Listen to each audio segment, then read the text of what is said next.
दोस्तों, दया यानी किसी के हालात के प्रति संवेदना, किसी के व्यवहार के प्रति करुणा, किसी के आचरण के प्रति क्षमा का भाव या फिर किसी के दुख के प्रति सांत्वना।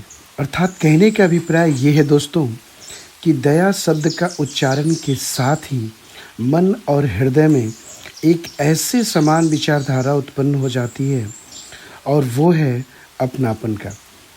ऐसे अपनापन की भावना जो न तो पराये का भेद समझती है और ना ही अपनों का रिश्ता। ये तो बस उस व्यक्ति के हालात और उस हालात के प्रति हमारे मन में आए विचार, बस इन्हीं दोनों के बीच एक रिश्ता कायम कर देती है जो उस व्यक्ति के लिए आशा की एक नई किरण या हौसले की एक नई उमंग जगाकर फिर से जीवन के पहलू को दूसरे नज़रिए से देखने की उम्मीद जगा देती है। दोस्तों, दया न तो कोई वस्तु होती है, ना ही कोई खरीदी जाने वाली सामग्री। इसकी शक्ल तो हमारे और आपके दो मीठे शब्द भी हो सकते हैं, हल्के से किसी के कंधे पे रखे हाथ भी हो सकते हैं, या फिर किसी के आंखों में आंखें डाल करुणा के भाव।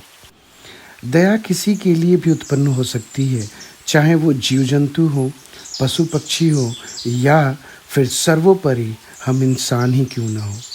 यानी अगर दूसरे शब्दों में कहें तो दया एक मानसिक अवस्था होती है दोस्तों, जो प्रोत्साहित करती है दूसरों के हालात को बेहतर करने के लिए।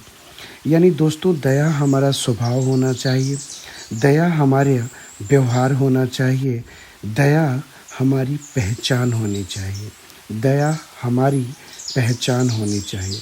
दया किसी उम्मीद से परे समय की मांग होती है दोस्तों।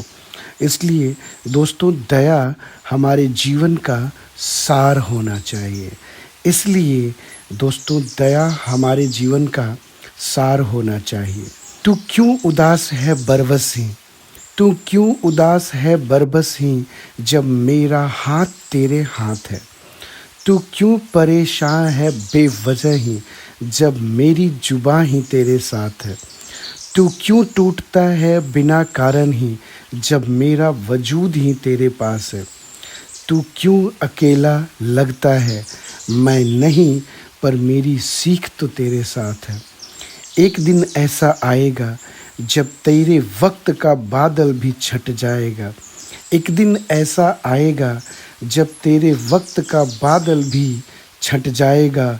होगी तेरे जीवन में भी खुशहाली, होगी तेरे जीवन में भी खुशहाली, जब तेरे जीवन का भी स्वर्णिम सूर्य उदय हो जाएगा।